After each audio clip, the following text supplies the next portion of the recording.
All right, guys, I wanted to wait until I was in the safety of my home to tell you this story, but this is why we need to deem Antifa a domestic terrorist organization. Now, this past Tuesday, I was at UC Davis to report on Charlie Kirk's speech at the campus, and more importantly, Antifa protesting that event. Now, when I go to these things, my journalism is very neutral. It's point and shoot. What is going on? The caption is neutral, where I am, and what I am seeing on the ground. That's it.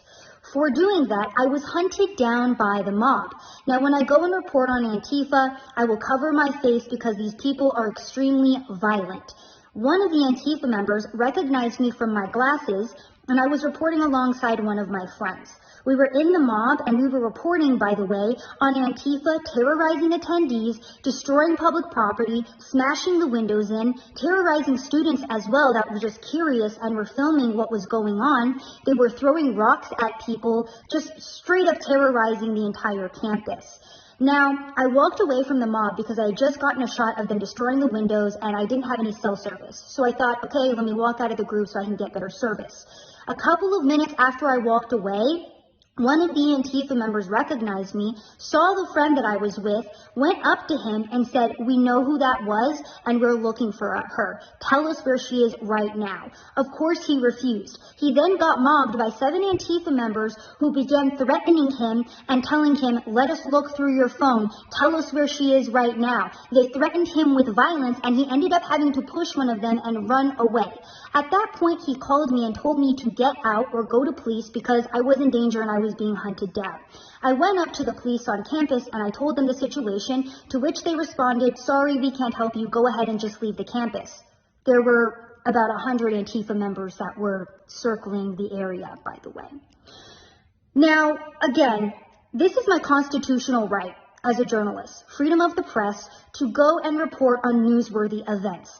And to be quite honest with you guys, I am tired of having my life threatened. I am tired of being physically threatened with violence when I go to these events because I have been attacked previously. So my question is, where is the FBI? Where is the DOJ? Why is it that they were able to find, charge, and imprison the peaceful January 6ers, but for some reason, Antifa is still allowed to terrorize young journalists like myself that are exercising their constitutional rights? Why is it that Antifa is able to go mob the Americans who have the audacity to go listen to the speech of somebody who has different political views from Antifa? Where is the government on this?